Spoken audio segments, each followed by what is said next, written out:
أعوذ بالله من الشيطان الرجيم بسم الله الرحمن الرحيم قال ادخلوا في قد خلت من قبلكم من الجن والإنس في النار كلما دخلت لعنت أختها حتى إذا اداركوا فيها جميعا قالت أخراهم لأولاهم ربنا هؤلاء أضلونا فأتهم عذابا ضعفا من النار قال لكل ضعف ولكن لا تعلمون وقالت أولاهم لأخراهم فما كان لكم علينا من فضل فذوقوا العذاب بما كنتم تكسبون۔ اللہ تبارک و تعالی فرمائیں گے، اچھا تو تم بھی انہی جماعتوں میں شامل ہو جاؤ جو تم سے پہلے جناتوں اور انسانوں کی جماعتیں جہنم میں داخل ہو چکی ہیں، اور جب بھی کوئی جماعت جہنم میں داخل ہوگی تو اپنے پیشرو جماعت پر لعنت کریں گی، یہاں تک کہ جب سب کی سب جماعتیں جہنم میں جمع ہو جائیں گی تو ہر پچھلی جماعت اپنے پہلے والی جماعت کے بارے میں کہیں گے کہ اے ہمارے پروردگار، یہ وہ لوگ ہیں جنہوں نے ہمیں گمراہ کیا تھا، لہذا ان کو آگ کا دوگنا عذاب دے۔ اللہ تبارک و تعالیٰ فرمائیں گے تم سبھی کے لیے دوگنا عذاب ہے، لیکن یہ بات تمہاری سمجھ میں نہیں آ رہی۔ اور پہلی جماعت پچھلی جماعت کے بارے میں کہے گی کہ آخر ہم پر تم کو کون سی برتری اور فضیلت حاصل ہے کہ تم کو اکہرا عذاب ہو اور ہم کو دوگنا عذاب ہو، لہذا تم بھی جو کچھ کرتے رہے ہو اس کے عذاب کا مزہ چکھو۔ معزز سامعین کرام، سورۃ الاعراف سورہ نمبر 7 اور اسی سورت سے ابھی آپ کے سامنے آیت نمبر 38 39 یعنی 38 اور 39 نمبر کی آیت کریمہ تلاوت کی گئی، اور ان دونوں آیات کا ترجمہ بھی آپ کے سامنے پیش کیا گیا۔ معزز سامعین کرام، اس سے پہلے جو درس ہم نے آپ کی خدمت میں پیش کیا ہے یعنی آیت نمبر 37، اس میں اللہ تبارک و تعالیٰ نے فرمایا کہ جو لوگ اللہ تبارک و تعالیٰ کے اوپر جھوٹ باندھتے ہیں اور جو لوگ اللہ تبارک و تعالیٰ کی آیات کو جھٹلاتے ہیں، ایسے لوگ جو اللہ تبارک و تعالیٰ کے آیات کے مقابلے میں اپنے نفس کی اور دوسرے چیزوں کی اطاعت و فرما برداری کر کے رسولوں کی تصدیق نہیں کرتے، اللہ تبارک و تعالیٰ کی آیات کو جھٹلاتے ہیں، ایسے لوگوں کو دنیا میں تو ان کا جو مقدر ہے رزق وغیرہ وہ سب تو مل جائے گا، لیکن جب ان کی موت کا وقت آئے گا تو موت کے فرشتے ان سے پوچھیں گے کہ اب تو تمہارے مرنے کا وقت آ گیا، اب تم بتلاؤ کہ اللہ تبارک و تعالیٰ کو چھوڑ کر جن جن کو تم نے اپنا سرپرست، اپنا ولی، اپنا سب کچھ، اپنا معبود بنا کر کے رکھا تھا، جس کو تم پکارتے تھے، وہ لوگ کہاں ہیں؟ تو موت کے ڈر سے اور فرشتوں کے کڑخت آواز کے ڈر سے ان کی گھگی بن جائے گی، اور یہ لوگ کہیں گے ضلوا عنا وشہدوا علی انفسہم انہم کانوا کافرین۔ وہ لوگ کہیں گے کہ اب ہم کو کچھ بھی یاد نہیں کہ دنیا میں ہم نے کیا، دنیا میں ہمارا کیا معاملہ تھا، ہم کو کچھ بھی یاد نہیں ہے۔ گویا اس طرح سے وہ اپنے خلاف خود ایک شہادت اپنے سے ہی پیش کریں گے کہ وہ لوگ کفر و شرک اور فسق و فجور میں مبتلا تھے، اللہ تبارک و تعالیٰ کے حکموں کو چھوڑ کر دوسرے لوگوں کو اپنا سرپرست، اپنا ولی، اپنا معبود بنا کر کے ان سے ہی حاجت روائی اور مشکل کشائی کرتے تھے اور ان کے ہی رستے پر چلتے تھے، ان کے ہی حساب سے چلتے تھے۔ اللہ تبارک و تعالیٰ ایسے لوگوں کے بارے میں فرما رہے ہیں کہ قال ادخلوا فی امم قد خلت من قبلکم من الجن والانس فی النار، یعنی اللہ تبارک و تعالیٰ فرمائیں گے کہ اچھا جب یہ معاملہ ہے تو تم بھی انہی لوگوں کے ساتھ شامل ہو جاؤ جو تم سے پہلے جہنم میں داخل ہو چکے ہیں، جناتوں اور انسانوں میں سے۔ اور اس کے بعد اللہ تبارک و تعالیٰ مزید فرما رہے ہیں کہ کلما دخلت لعنت اختہا، اور جب بھی کوئی جماعت جہنم میں داخل ہوگی تو اپنے پیشرو جماعت پر لعنت کرے گی، یعنی جو جماعت جہنم میں ابھی داخل ہو رہی ہے وہ اپنے گرو گھنٹال لوگوں کو، اپنے بڑوں کو، اپنے اکابرین کو جہنم میں جلتا ہوا دیکھیں گے تو ان کے اوپر لعنت کریں گے۔ اور مزید اللہ تبارک و تعالیٰ فرماتے ہیں کہ جب یہ سب کے سب جہنم میں جمع ہو جائیں گے قالت اخراہم لاولاہم، تو جو پچھلی جماعت ہوگی وہ پہلی جماعت کے لیے کہے گی، پہلی جماعت کے بارے میں کہے گی، کیا کہے گی؟ ربنا ہؤلاء اضلونا فاتہم عذابا ضعفا من النار، اے میرے پروردگار، یہ جو لوگ ہیں جو ہم سے پہلے جہنم میں جل رہے ہیں یہ ہمارے اکابرین ہیں، ان کے ہی بتائے ہوئے نقش قدم پر چلنے کی وجہ سے ہم لوگوں نے اللہ کے کلام کو جھٹلا دیا، رسول کی تعلیمات کو جھٹلا دیا، انہی لوگوں کی وجہ سے، انہی لوگوں نے ہم کو گمراہ کیا ہے، فَأَتِهِمْ عَذَابًا ضِعْفًا مِّنَ النَّارِ، لہذا اے اللہ تبارک و تعالیٰ ان کو آگ کا دگنا عذاب دے۔ معزز سامعین کرام، اللہ تبارک و تعالیٰ کا یہ فرمانا کہ قالت خلوفی امم قد خلت من قبلکم من الجن والانس فی النار کلما دخلت امت لعنت اختها حتی اذا ادارکوا فیها جمیعا، یعنی اللہ تبارک و تعالیٰ فرمائیں گے کہ اچھا تو تم سب بھی انہی جماعتوں میں شامل ہو جاؤ جو تم سے پہلے جنوں اور انسانوں کی جماعتیں جہنم میں داخل ہو چکی ہے، اور جب جہنم کے اندر سارے جہنمی جمع ہو جائیں گے تو پچھلی جماعت اپنے پہلی والی جماعت کے بارے میں کہیں گے کہ اے اللہ تبارک و تعالیٰ انہی لوگوں نے ہم کو گمراہ کیا ہے، لہذا ان کو آگ کا دگنا عذاب دے۔ یہاں پر جو پچھلی اور پہلی جماعت ہے، تو پہلی اور پچھلی جماعت سے مراد ایک ہی جنس کے پہلے والے لوگ اور بعد والے لوگ، مثلا یہود جو ہیں، یہود کے جو پہلے لوگ جنہوں نے گمراہی پھیلایا، اور بعد والے لوگ جو ان کے گمراہی کے راستے پر چلے، یا پھر نصرانی یعنی عیسائی، ان کے پہلے زمانے کے لوگ جن لوگوں نے گمراہی کا آغاز کیا، اور بعد والے لوگ جو لوگ ان کی گمراہی کے راستے پر چلے، یا مشرکین کے جو پرانے زمانے کے لوگ ہیں جن کا دیکھا دیکھی آج تک اس روئے زمین پر شرک ہوتا چلا آ رہا ہے، ان کے پہلے اور پچھلے لوگ،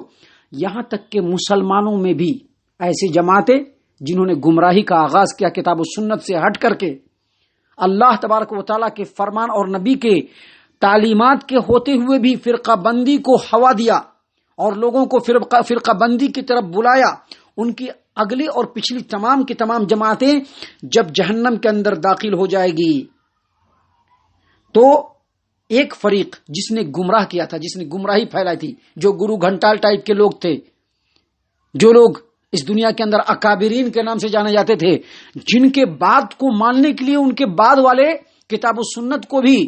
ٹھکرانے میں رتی بھی اپنے دل کے اندر ایک احساس نہیں پاتے تھے، تو جن لوگوں نے جو گمراہ کرنے والے ہوں گے ان کے بارے میں، وہ لوگ جو گمراہ ہوئے ہوں گے وہ اللہ تبارک و تعالیٰ سے کہیں گے کہ یا اللہ تبارک و تعالیٰ، ہمارے جو اکابرین ہیں، ہمارے جو بڑے ہیں، ہمارے جو اسلاف ہیں، جن کے چکر میں پڑھ کر کے ہم نے کتاب و سنت کو ٹھکرا دیا، جن کے چکر میں پڑھ کر کے ہم نے تیرے صراط مستقیم سے انحراف کر لیا، اللہ تبارک و تعالیٰ ان کو دگنا عذاب دے، اس لیے کہ وہ تو خود گمراہ ہوئے ہی تھے، ہمیں بھی اپنے ساتھ لے ڈوبے۔ جبکہ اللہ تبارک و تعالیٰ نے آیت نمبر 39 میں کہا کہ وَقَالَتْ أُولَاهُمْ لِأُخْرَاهُمْ فَمَا كَانَ لَكُمْ عَلَيْنَا مِنْ فَضْلٍ فَذُوقُوا الْعَذَابَ بِمَا كُنْتُمْ تَكْسِبُونَ۔ یہ جو گمراہ کرنے والے جو لوگ تھے وہ اپنے پچھلے لوگوں کے بارے میں کہیں گے، یعنی جب پچھلے لوگ اپنے پہلے بڑے بزرگوں، اکابرین اور اپنے جو ہے بڑے لوگوں کے بارے میں کہہ دیں گے کہ اللہ تبارک و تعالیٰ یہ خود گمراہ ہوئے اور ہم کو بھی گمراہ کیا، لہذا ان کو دگنا عذاب دے، تو پہلے جو لوگ ہوں گے بڑے اکابرین وہ اپنے پچھلے لوگوں سے کہیں گے کہ ملعونو، کیا تمہارے پاس عقل نہیں تھی؟ اندھے تھے؟ دنیا کے معاملے میں تو بڑا دماغ چلتا تھا، بہت سارا کام کر لیتے تھے، لیکن اگر ہم گڑھے میں گر گئے تھے تو تم اندھے کیوں ہو گئے تھے؟ تم کیوں اندھے ہوئے کہ ہمارے پیچھے پیچھے آ کر کے اسی گڑھے میں گر گئے؟ آخر تمہارا جرم کس لحاظ سے ہم سے کم ہے؟ گویا دونوں اپنے گناہ اور بدبختی کا جو الزام ہے وہ ایک دوسرے کے سر تھوپنے کی کوشش کریں گے۔ اللہ تبارک و تعالیٰ فرمائیں گے قال لکل ضعف ولکن لا تعلمون، اللہ فرمائیں گے کہ سب کے لیے دگنا عذاب ہے، ایسا نہیں کہ جو گمراہ کیے وہ ان کو دگنا عذاب ملے گا اور جو گمراہ ہو گئے وہ بچ جائیں گے، نہیں، سب کے لیے دگنا عذاب ہے۔ اور اللہ تبارک و تعالیٰ نے ایسا کیوں کہا؟ ایسا اس لیے کہ مکافات عمل کا یہی تقاضا ہے، کسی بھی عمل کے بدلے میں جو اللہ تبارک و تعالیٰ اس کو بدلہ قیامت کے دن دینے والا ہے، اس کا تقاضا یہی ہے کہ جو گمراہ ہوا ہے ان کو بھی دگنا عذاب ملے، اور جنہوں نے گمراہ کیا ہے ان کو بھی دگنا عذاب ملے، جنہوں نے اللہ کے رستے کو چھوڑا کر اپنے خواہشات نفس کی پیروی لوگوں سے کروایا ان کو بھی دگنا عذاب ملے، اور جو لوگ اللہ تبارک و تعالیٰ اور رسول اکرم صلی اللہ علیہ وسلم کے روشن شاہراہ کو چھوڑ کر اپنے من مرضی کے رستے پر چلے ان کو بھی دگنا عذاب ملے۔ اور اس کی مثال آپ سمجھیے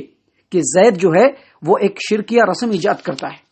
اب اس کا بیٹا، پھر اس کا پوتا، پھر اس کا پڑ پوتا، اور اس طرح اس کی اگلی نسلیں شرکیہ رسم کو ادا کرتی چلی جاتی ہیں، تو زید کو یہی نہیں کہ صرف اس کے اپنے شرکیہ رسم کے ایجاد کرنے پر سزا ملے گی،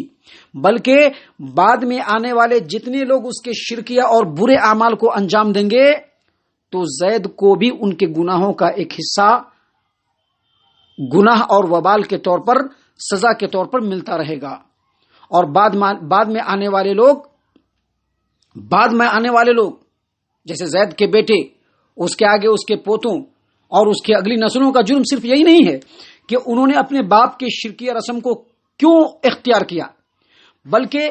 یہ بھی ہے کہ انہوں نے بلا تحقیق اور اللہ تبارک و تعالیٰ کے جو نیک بندے ہیں ان کے سمجھانے کے باوجود اپنے باپ دادا کی تقلید میں پڑے رہے، جبکہ باپ دادا کی تقلید کرنا اور اللہ کے فرمان اور اللہ کے نبی کے تعلیمات کو چھوڑ دینا اپنے آپ میں خود ایک کبیرہ گناہ ہے اور شرک کے برابر ہے۔